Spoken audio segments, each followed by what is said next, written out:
ત્યારના સૌથી મોટા સમાચાર સાથે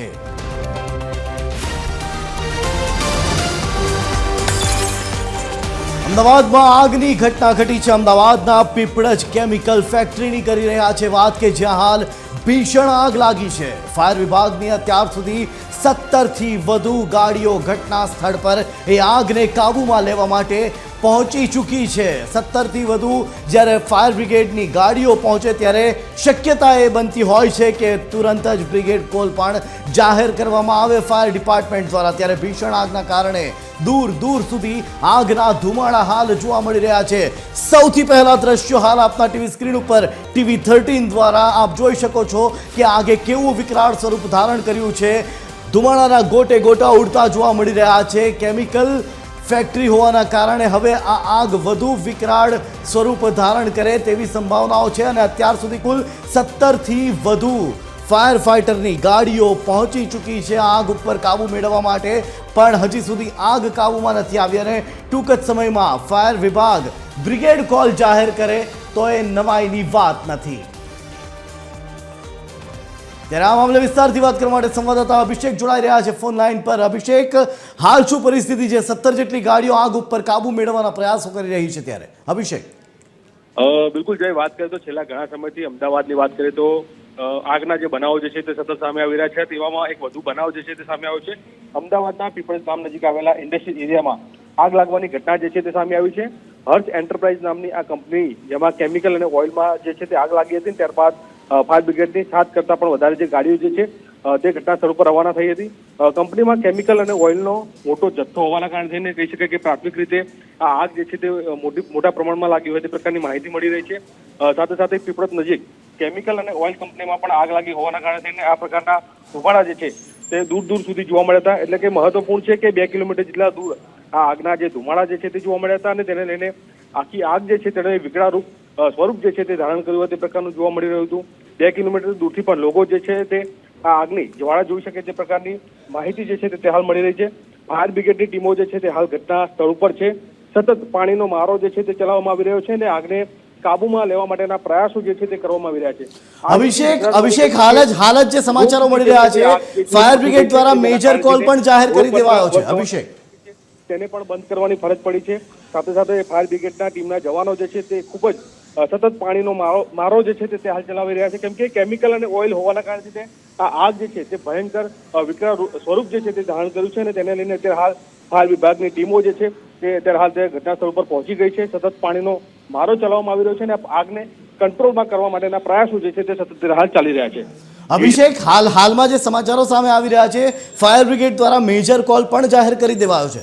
અભિષેક, બિલકુલ જય, જ્યારે આ પ્રકારની આગની જ્યારે ઘટના બનતી હોય છે આ વિકરાળ આગ કહી શકાય કેમ કે ફાયર બ્રિગેડની જે ટીમોની વાત કરવામાં આવે તો આટલી બધી એક સાથે ટીમ મોકલવાનું કારણ પડ્યું છે કેમ કે આમાં ઓઇલ અને જે કેમિકલનો જથ્થો જે છે તે મોટા પ્રમાણમાં જોવા મળી રહ્યો છે અને તેના કારણે થઈને આગ જે છે તેને વિકરાળ સ્વરૂપ જે છે તે ધારણ કર્યું છે અને તેના કારણે થઈને અત્યારે હાલ ફાયર વિભાગની જે ટીમો જે છે આસપાસના વિસ્તારોની જે ટીમ છે તેને પણ ત્યાં મોકલવામાં આવી રહી છે અને આગ જે છે તે અત્યારે હાલ વિકરાળ સ્વરૂપ ધારણ કરી લીધું છે। તેના કારણે થઈને કહી શકાય કે આગના ઉપર કાબુ મેળવવા માટેના પ્રયાસો જે છે સતત ચાલી રહ્યા છે।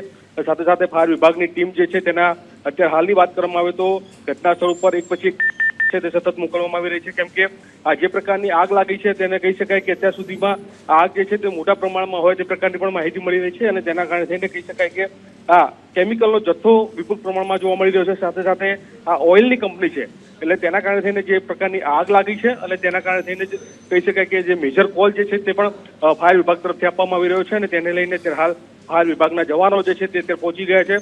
સતત પાણીનો મારો જે છે તે ચલાવવામાં આવી રહ્યો છે। આગને કઈ રીતે કંટ્રોલમાં કરી શકાય તે માટેને તમામ પ્રયાસો જે છે તે સતત કરવામાં આવી રહ્યા છે।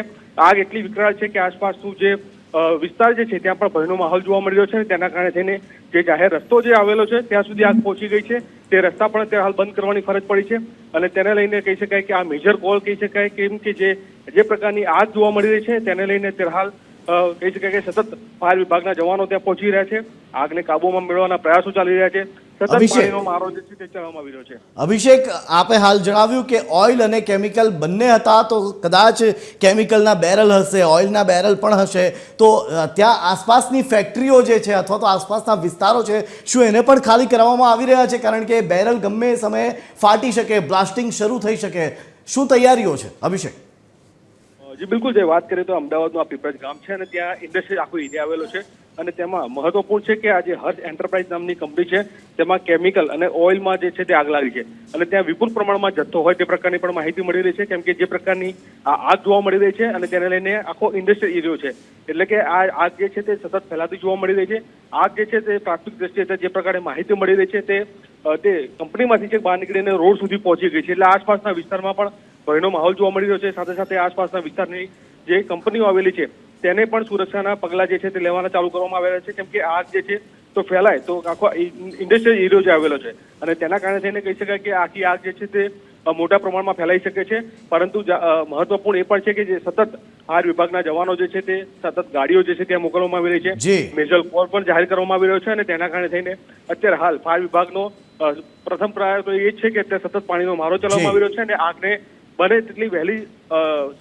તેટલા વહેલા પ્રમાણમાં કહી શકાય કે આને કંટ્રોલમાં લાવવા માટેના અત્યારે હાલ પ્રયાસો જે છે તે ચાલી રહ્યા છે.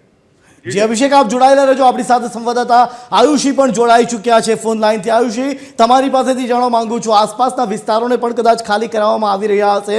આ પીપળજની કેમિકલ ફેક્ટરી છે કે જ્યાં ઓઇલના બેરલો પણ ભરેલા હતા, હાલની ત્યાંની શું પરિસ્થિતિ છે, આયુષી? જે રીતે આ જે કોલ છે ફાયર વિભાગને મળ્યો હતો અને 1 કલાકથી પણ વધુનો સમય થઈ ચૂક્યો છે અને આગ છે તે ધીરે ધીરે વિકરાળ સ્વરૂપ ધારણ કરી રહી છે. પ્રથમ 7 જેટલી ફાયર વિભાગની ટીમો મોકલવામાં આવી હતી અને હવે જેમ જેમ આગ વધુ રૌદ્ર સ્વરૂપ ધારણ કરી રહી છે તેમ તેમ જે ફાયર વિભાગના જવાનો અત્યારે ત્યાં પહોંચી રહ્યા છે. 70થી પણ વધુ ફાયરની ગાડીઓ છે પીપળજ ખાતે પહોંચી ગઈ છે. આસપાસમાં આખો ઇન્ડસ્ટ્રીયલ એરિયા આવેલો છે ને સૌથી વધુ ત્યાં કેમિકલના જે ગોડાઉન હોય, કેમિકલના ઉત્પાદનો છે તે થઈ રહ્યા છે, એટલે કે અત્યારે ફાયર વિભાગે મેજર કોલ જાહેર કરી દીધો છે અને આગ પર કાબુ મેળવવા જે કંટ્રોલ કરવા માટેના પૂરતા પ્રયાસો તો કરવામાં આવી રહ્યા છે. જોકે આસપાસની જેટલી પણ ઇન્ડસ્ટ્રીઝ છે તેમાં પણ લોકોને બહાર ખાલી કરી દેવામાં આવ્યું છે. ઇલેક્ટ્રિકલ કનેક્શન્સ છે ત્યાંથી કટ કરી દેવામાં આવ્યા છે અને જેમ બને તેમ ઝડપથી આ આગ પર કાબુ મેળવાય તેવા પ્રયાસ કરવામાં આવી રહ્યા છે. બીજી તરફ કેમિકલ ફેક્ટરીની અંદર કોઈ છે કે કેમ તેને લઈને પણ તપાસ છે તે કરવામાં આવી હતી અને જે લોકોને પણ જે રેસ્ક્યુ કરીને બહાર કાઢવામાં આવ્યા હતા. એટલે કે આખી આ જે આગ છે તે શરૂઆતમાં જે રીતની આગ હતી ને હાલ જે પ્રકારની આગ છે વધુ વિકરાળ બની રહી છે અને 70થી વધુ ફાયરની ટીમો ઘટનાસ્થળ પર છે અને આગ છે તે ધીરે ધીરે વધુ ફેલાઈ રહી હોવાની પણ જે માહિતીઓ છે તે પ્રાપ્ત થઈ રહી છે. તેને લઈને આસપાસના ઇન્ડસ્ટ્રી, અન્ય ઇન્ડસ્ટ્રીમાં પણ એક પ્રકારનો ભયનો માહોલ છે, કારણ કે જ્યારે પણ કેમિકલમાં આગ લાગતી હોય છે, ફેક્ટરીમાં આગ લાગતી હોય છે ત્યારે તે ખૂબ ઝડપથી પ્રસરતી હોય છે અને તે પ્રકારની વધુ પરિસ્થિતિ ન થાય, વધુ કોઈ નુકસાન ન થાય તેની પૂરતી કાળજી સાથે હાલ ફાયર વિભાગની 70થી વધુ ગાડીઓ ઘટનાસ્થળે પહોંચીને હાલ મેજર કોલ આપવામાં આવ્યો છે અને આગ પર કાબુ મેળવવાના પૂરતા પ્રયાસ છે તે કરવામાં આવી રહ્યા છે. આયુષી, શું માહિતીઓ મળી રહી છે? જે સમયે આગ લાગી હતી તે સમયે આ ફેક્ટરીમાં કેટલા કામદારો હતા? શું તમામ કામદારોને સુરક્ષિત બહાર કાઢી લેવામાં આવ્યા? હાલ જે પ્રકારની માહિતી મળી રહી છે ત્યાં સૂત્રો દ્વારા જે માહિતી આપવામાં આવી રહી છે તે મુજબ આગ પહેલા જ્યારે લાગી હતી ખૂબ નોર્મલ હતી, જેને જોતા લોકોને પણ નહોતું લાગતું કે કદાચ આટલું વિકરાળ સ્વરૂપ ધારણ કરશે. જોકે જે ફેક્ટરીની અંદરના જે લોકો છે ફાયર એક્સ્ટિંગ્વિશરથી જ્યારે તેઓ આગને કંટ્રોલ કરવા માટેનો પ્રયાસ કરી રહ્યા હતા, જોકે કેમિકલ હોવાના કારણે આગ વધુ પ્રસરી અને એકાએક જ લોકો ત્યાં ભાગદોડનો માહોલ પણ સર્જાઈ ગયો. ન માત્ર એક જ ઇન્ડસ્ટ્રીમાં, એક જ ફેક્ટરીમાં, આસપાસની ફેક્ટરીના લોકો પણ બહાર દોડી આવ્યા હતા અને જે અત્યારે જે પ્રકારની માહિતી મળી છે કે ઇલેક્ટ્રિકલ કનેક્શન તો કટ કરી દેવામાં જ આવ્યા છે. જોકે કેટલા લોકોનું રેસ્ક્યુ કરવામાં આવ્યું છે, કેટલા લોકો ફેક્ટરીની અંદર હતા તે માહિતીઓ છે તે હજુ સુધી ફાયર વિભાગ દ્વારા જાહેર નથી કરવામાં આવી. જોકે હાલ કોઈ જાનહાનિ કે માનહાનિના કોઈ સમાચાર છે તે નથી સામે આવી રહ્યા. જી આભાર આયુષી અને અભિષેક તમામ માહિતીઓ આપવા.